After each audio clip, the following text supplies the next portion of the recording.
Hey everyone! In today's episode, we're going to learn how to create Corona cameras in 3ds Max and the Viewport display options. Before we create our first camera, we're going to do some adjustments to our Corona settings to allow for a faster interactive preview. We're going to enable the material override and choose a Corona physical camera. In this step, it's really important to also use the preserve button to exclude the lights and glass from the material override. You can also use the Objects Excluded button if you want to exclude a specific object like curtains.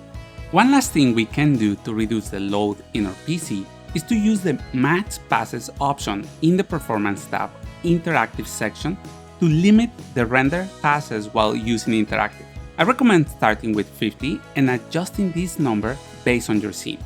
We're now ready to create our first Corona camera. The fastest way is by using the Corona toolbar. We have two options. The first one is the Create Corona Camera.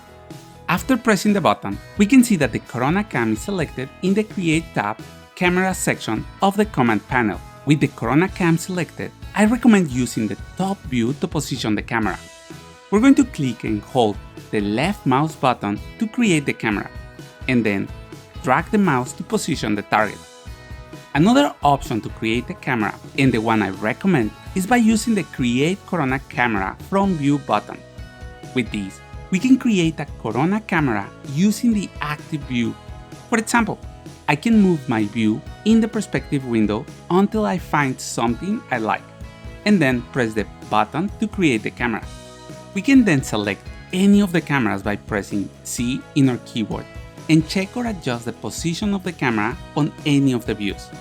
Now, we can select the camera and go to the Modify panel to see the different options we have. The first rollout is the Viewport display. Here, we can find the target option. This is enabled by default, and if we move it, we can see how the view of the camera follows. This can help us to create accurate cameras and position our central objects better. If we disable it, the camera will be a free camera, which can be really useful for some camera angles like dead-ons. The horizon line is going to add a visible line representing the horizon, and as long as we are above the ground level, it's going to be always visible. The target distance can help us to adjust the distance between the camera and the focal plane. For example, if we increase it or decrease it, we can set it to a different object in the scene. The next options are Icon Size and Show Cone. These options only control how the camera icon is displayed in the viewport, and they don't affect the render. With the icon size, we can control the size of the camera representation in our viewport. The maximum number is 10, and we can see how this shows a really big camera icon. Show Cone has three options. Always Visible will show the cone even if the camera is not selected.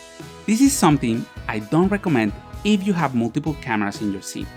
With Never, the cone is not going to be displayed even if we select the camera. And the default one, when selected, will display the cone only when the camera is selected. In this case, this is also the one I recommend using as is the most practical. In part 2, we're going to look at the photographic rollout and how to adjust the field of view and the exposure of our renders. Hope you enjoyed the video. Don't forget to click the like and subscribe button. If you have any questions, let me know in the comment section below, and thank you for watching.